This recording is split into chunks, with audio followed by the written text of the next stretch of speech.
নমস্কার বন্ধুরা, সোনালী স্বপ্ন চ্যানেলের পক্ষ থেকে আমি সুপর্ণা আমার বন্ধুদের ভালোবাসা জানিয়ে এই ভিডিওটি আমি শুরু করছি।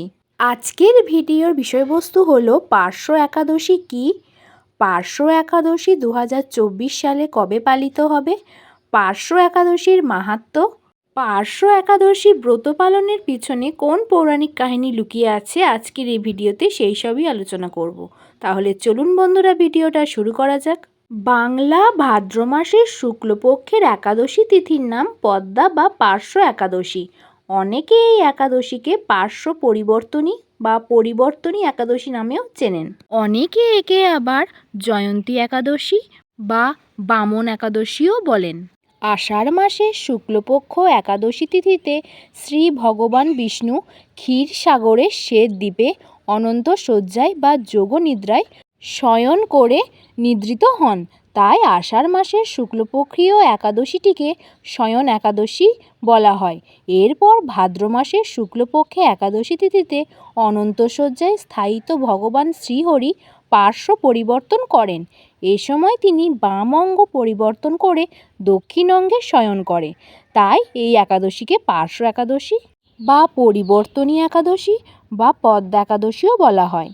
এবার জানা যাক পার্শ্ব একাদশীর মাহাত্ম্য।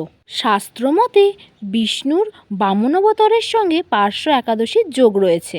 নারায়ণের এই বামন অবতার অসুররাজ বলিকে পরাস্ত করেছিলেন। অবশ্য অন্যান্য অসুর দমনের মতো এই কাহিনী ততটা ভয়ঙ্কর নয়। দান ধ্যান ভক্তির সুবাদেই পরিচিত ছিলেন অসুররাজ বলি, কিন্তু একসময় তিনি ত্রিলোক জয় করে বসেন। উপায় না পেয়ে নারায়ণের দ্বারস্থ হন দেবতারা। তখন শ্রী বিষ্ণু বামন রূপে বলির সামনে প্রকট হন। ব্রাহ্মণ হিসাবে অসুররাজের কাছে ভিক্ষা প্রার্থনা করেন ছদ্মবেশী নারায়ণ।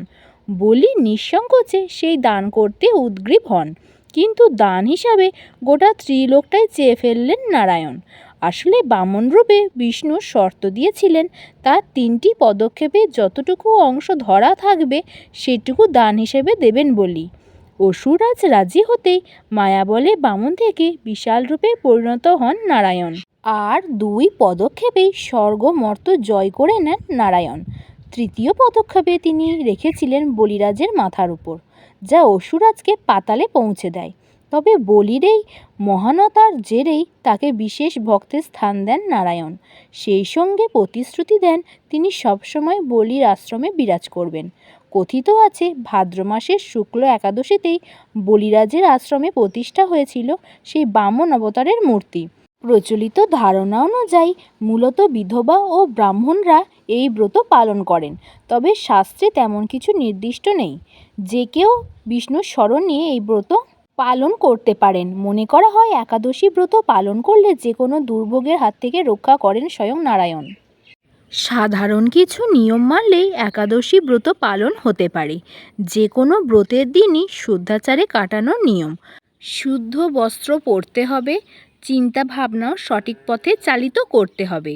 এই বিশেষ দিনগুলিতে ব্রতের দিন কারো ক্ষতি করা বা ওই জাতীয় চিন্তা মনে আসলে ফল হয় একবারে উল্টো। একই সঙ্গে এদিন অবশ্যই পুজো করতে হবে তুলসীর। নারায়ণের পুজোয় অতি আবশ্যক এই গাছের পাতা। তাই অনেকেই এদিন কিচ্ছুটি দাঁতে কাটেন না। শাস্ত্রমতে একাদশীর উপবাস হলো না খেয়ে কাটানোর নিয়ম। রাতে একবার খাওয়া যেতে পারে, তবে তামসিক আহার একবারই করবেন না। এমনকি ভাত বা চাল জাতীয় কোনো খাবার এই দিন খাওয়ার নিয়ম নেই। ময়দা তৈরি খাবার কিংবা মিষ্টি খাওয়া যেতে পারে। এই বছর অর্থাৎ 2024 সালে পার্শ্ব একাদশী বা পরিবর্তনী একাদশী পড়েছে 28শে ভাদ্র, ইংরাজি 14ই সেপ্টেম্বর শনিবার। একাদশী তিথি শুরু হবে 27শে ভাদ্র, ইংরাজি 13ই সেপ্টেম্বর শুক্রবার বিকেল 5টা 39 থেকে, আর একাদশী তিথি শেষ হবে 28শে ভাদ্র 14ই সেপ্টেম্বর শনিবার বিকেল 4টে 31। তো বন্ধুরা, আজকের এই ভিডিওটি আপনাদের কেমন লাগলো প্লিজ কমেন্টে জানাবেন। ভিডিওটি যদি আপনাদের ভালো লেগে থাকে তাহলে ভিডিওটিতে একটি লাইক করে দেবেন, শেয়ার করে দেবেন আর আমি মূলত আধ্যাত্মিক, পূজার্চনা, ভক্তিমূলক কাহিনী, পৌরাণিক কাহিনী ও নানান অজানা তথ্য সংক্রান্ত ভিডিও দিয়ে থাকি। আমার ভিডিওগুলি যদি আপনাদের পছন্দ হয় তাহলে যারা নতুন বন্ধু আছেন প্লিজ আমার চ্যানেলটিকে সাবস্ক্রাইব করে পাশে থাকা বেল আইকনটি প্রেস করে অল নোটিফিকেশানটি অন করে দেবেন, যাতে আমি ভিডিও আপলোড করলেই ভিডিওগুলি সঙ্গে সঙ্গে আপনাদের কাছে পৌঁছে যায়। আজকের মতো এই পর্যন্তই। আবার দেখা হবে আপনাদের সাথে পরবর্তী নতুন কোনো ভিডিওতে। সবাই খুব ভালো থাকবেন, সুস্থ থাকবেন, সাবধানে থাকবেন আর আমার পাশে থাকবেন।